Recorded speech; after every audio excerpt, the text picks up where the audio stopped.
Assalamualaikum warahmatullahi wabarakatuh. Selamat datang kembali dalam video YouTube channel saya, Faiza Shihab. Kali ini kita akan melanjutkan mata kuliah Statistika Ekonomi Bisnis Lanjutan bab 7 untuk part yang ketiga.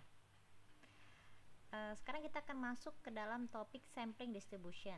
Apa bedanya sampel dengan sampling distribution? Kalau di part 1 saya menjelaskan kita bisa mengambil random sampel-sampel tertentu dan lalu kita hitung rata-ratanya. Berarti kalau kita ngambilnya berbeda, rata-rata juga bisa keluar hasil yang berbeda dong. Setiap sampel yang kita ambil secara random itu akan menunjukkan hasil yang berbeda. Lalu yang mana yang benar? Misalkan dari 5 data kamu ambil secara sampel. Di sini misalkan ada 5 populasi.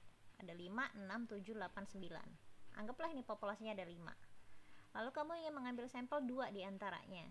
Kamu bisa ngambil random, kan tadi angkanya 5, 6, 7, 8, 9. Kamu bisa ngambil mungkin angka 5 dengan angka 9. Lalu kamu rata-ratakan. Berarti rata-ratanya 5 tambah 9 adalah 14 dibagi 2. Berarti 7.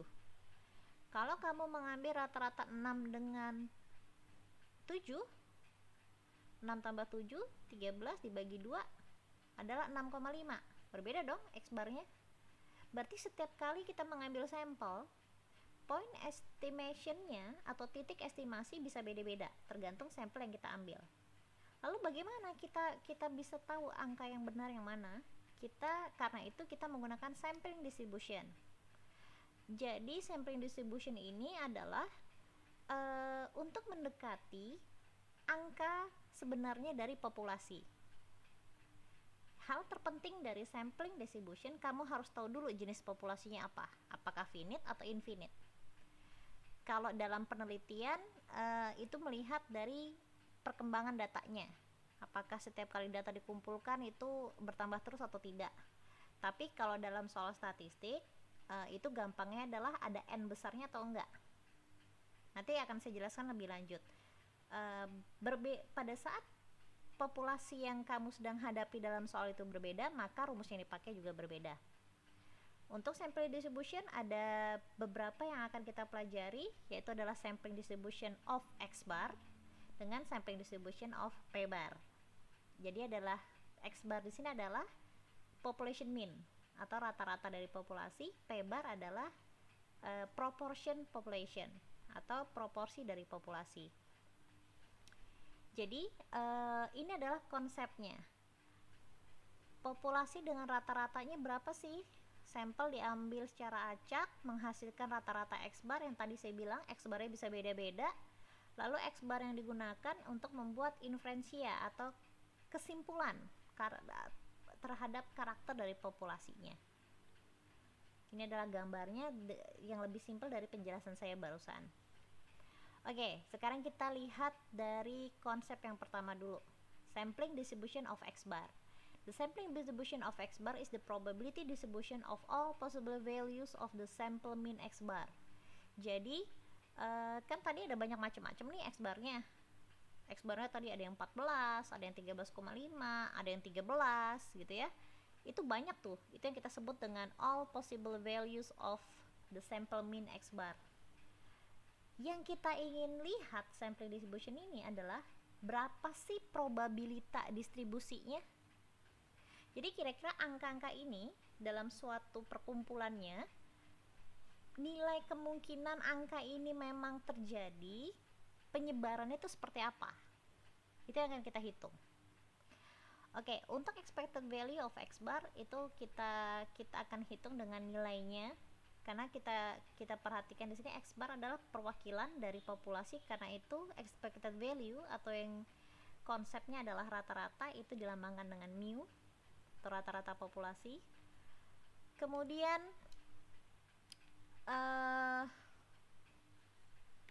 dalam sampling distribution of X bar kita akan mengenal apa itu finite dengan infinite. Ini yang tadi saya bilang rumusnya berbeda. Jadi di sini ada yang warna biru. Kalau finite kamu akan menggunakan rumus yang warna biru ini. Kemudian untuk infinite kamu menggunakan rumus yang warna ungu. Dimana kalau kamu perhatikan, rumus dari Z sebelumnya adalah Z sama dengan X min mu per tau. Kalau kamu lihat lagi di statistik 1 ya. Tapi karena kita tidak tahu nilai populasi, maka ini akan berubah menjadi tau X bar. Kamu perhatikan, tau di sini adalah pelambangan dari populasi, X bar di sini adalah pelambangan dari sampel. Karena itu kita ingin mengetahui standar deviasi populasi dengan menggunakan sampel. Karena itu dia bergabung tuh rumusnya.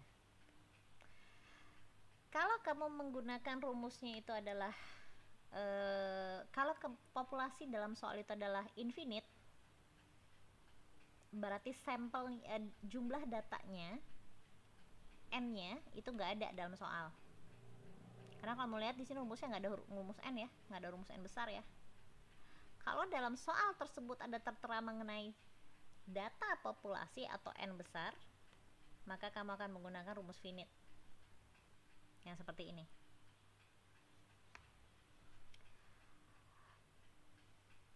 Sampling distribution X bar. When the population has a normal distribution, the sampling distribution of X bar is normally distributed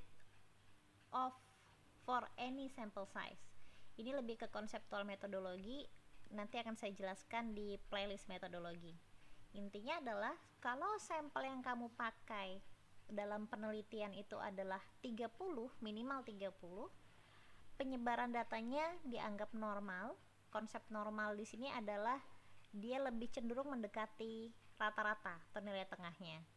Sehingga jika sampel yang diambil minimal sekian, itu akan dapat merepresentasikan populasi. Namun tidak semua terjadi seperti itu ya. Nanti di metodologi penelitian saya akan jelaskan lebih lanjut. Ini adalah konsep dasarnya. Karena itu dalam statistik juga dijelaskan kalau populasinya itu highly skewed atau ada outliers. Highly skewed itu maksudnya dia condong, ada kecondongan miring. Misalkan orang-orang rata-rata nilai 8, dia sendiri yang nilainya 0. Jadi dia agak nyimpang banget tuh. Karena itu sampel yang dibutuhkan harus lebih banyak. Karena inilah pentingnya penyebaran data. Jadi kalau kamu melihat, kalau kita ngomongin penyebaran data, misalkan data itu tersebar seperti ini, ada di sekitar sini. Tiba-tiba ada satu nih di ujung sini datanya. Nyimpang banget dia. Karena itu pentingnya penyebaran data. Letaknya data itu ada di mana. Peletakan data tersebut itu sangat penting. Jika data mendekati nilai rata-rata, itu akan makin bisa kita menyimpulkan bahwa sampel yang kita ambil itu bisa merepresentasikan populasi.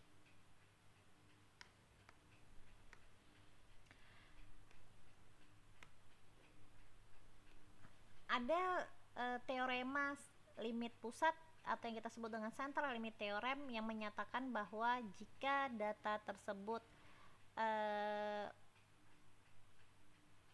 makin besar suatu sampel kita ambil, maka suatu sampel tersebut dapat merepresentasikan populasi. Di sini bisa kamu lihat pernyataannya. In selecting random samples of size n from a population, the sampling distribution of sample mean X bar can be explained by a normal distribution as the sample size become large. Itu maknanya. Makin gede n-nya, n kecilnya, makin banyak sampel yang kamu ambil, maka data tersebut akan lebih condong ke distribusi normal. Maksudnya distribusi normal di sini adalah datanya itu dapat mewakili populasi.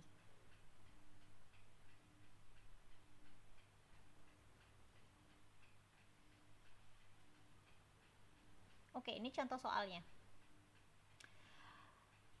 Nilai rata-rata suatu populasi sebesar 200. Pertanyaan saya, nilai rata-rata populasi, lambangnya apa? Lambang populasi ada n besar, ada tau kuadrat, ada mu. Menurut kamu rata-rata suatu populasi itu lambangnya apa? Ya, 200 di sini dilambangkan sebagai mu. Dengan standar deviasi 30. Standar deviasi apa nih? Karena di sini masih ngomongin populasi dan masih dalam satu kalimat yang sama dengan standar deviasi, maka di sini standar deviasi yang diomongin adalah standar deviasi populasi. Lambangnya yang mana? Ya, to sama dengan 30. Ditanyain, berapakah, pertanyaan yang pertama, berapa probabilitas di mana nilai rata-rata sampel berada di antara plus minus 5 dari nilai rata-rata populasi apabila sampel yang diambil sebanyak 70. Oke, pertanyaan saya, lambang dari sampel ada N kecil, ada S kecil, S kuadrat, ada X bar. 70 ini pelambangan dari apa? Di pause dulu YouTube-nya. Kamu lihat lagi pelambangnya. Menurut kamu konsepnya yang mana? 70 di sini adalah bukan X bar. 70 di sini adalah N kecil. Lalu bagaimana cara menghitungnya? Ini adalah contoh. Ini adalah jawaban untuk yang A.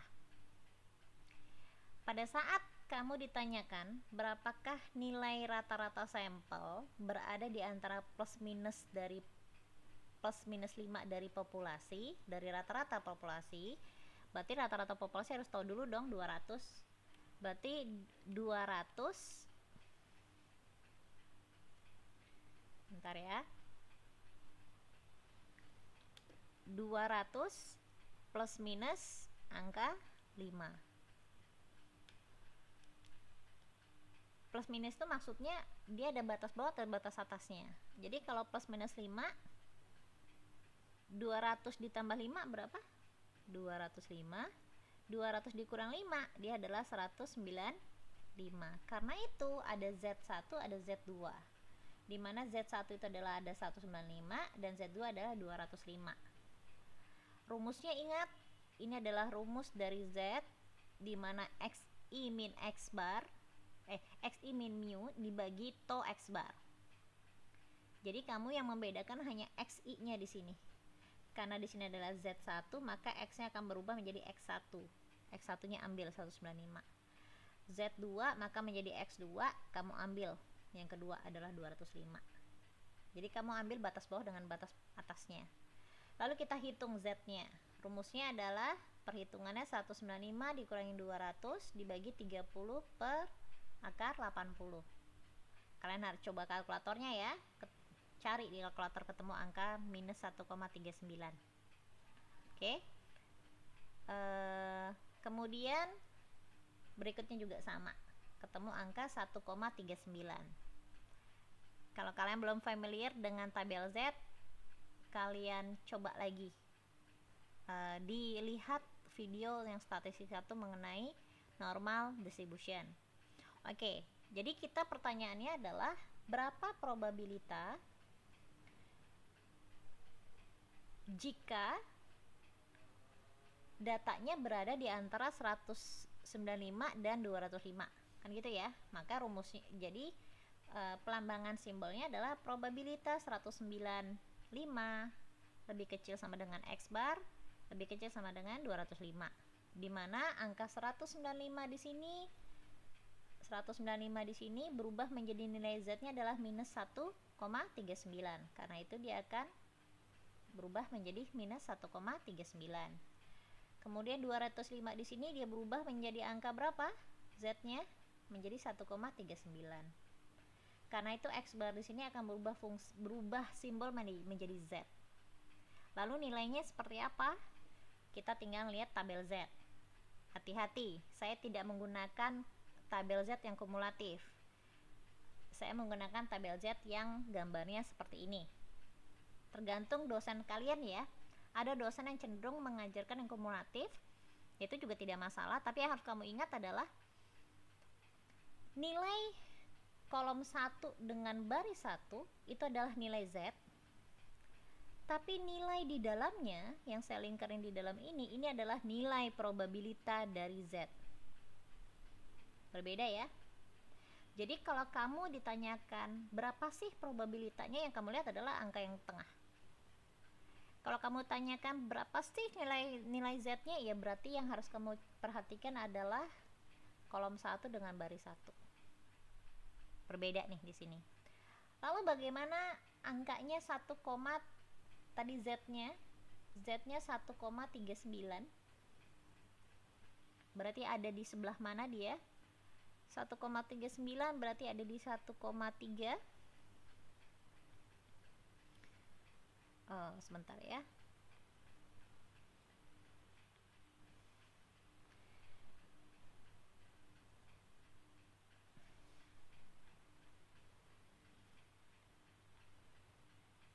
Satu koma tiga di sini. Kelewat. Tertutup di sini ya. 1,3 di sini adalah, kalau kamu bisa lihat di angka yang paling bawah 1,3, kemudian ini 1,3, maka di sini adalah 0,09. Maka di sini ada 0,09, kita tarik di sini. 1,3-nya kita tarik, maka angkanya adalah 0,4177. 0,177 itu baru di area C ya. Sedangkan yang ditanyakan adalah area B dan C. Ini ada area B, ini adalah area C. Berhubung angkanya sama, maka angka di sini adalah 0,4177 dan di sini untuk area C juga 0,4177. Sehingga yang ditanyakan adalah B tambah C, karena areanya kita ingin tahu dari 195 ke 205. Sehingga berapa sih probabilitasnya, tinggal kita jumlahkan, dan inilah hasilnya. Kalau kalian masih bingung dengan cara melihat tabel, lihat lagi ya di video statistik 1 sebelumnya. Lalu soal kedua, berapa sih probabilitas jika nilai rata-rata sampel berada di plus minus 15 dengan sampelnya 323. Berarti di sini n kecilnya adalah 23. Sama saja ngitungnya. Bedanya adalah di sini 200-nya dia plus minusnya 15, sehingga dia akan menjadi 185 dengan 215. Dan n-nya adalah 23, sehingga yang berbeda adalah yang saya ringkerin di sini. Selanjutnya angkanya sama, ingat pembulatan dua angka belakang koma untuk tabel Z, sehingga angka yang kita ambil adalah 2,4. Pelambangannya sudah saya jelaskan tadi. Ini sama, di sini bukan 1,39 ya. Di sini menjadi minus 2,4 dengan di sini akan menjadi 2,4. Areanya kita cari yang 2,4 adalah yang ini. 2,4 adalah 0,00, maka areanya adalah 0,4918. Sehingga 0,4918 ditambahkan, karena kita menggunakan area B ditambah C, akan ketemu angka 0,9836. Baik, demikian video kali ini. Ini adalah video untuk bab 7 part ketiga mengenai sampling distribution of X bar. Semoga bermanfaat. Terima kasih. Wassalamualaikum warahmatullahi wabarakatuh.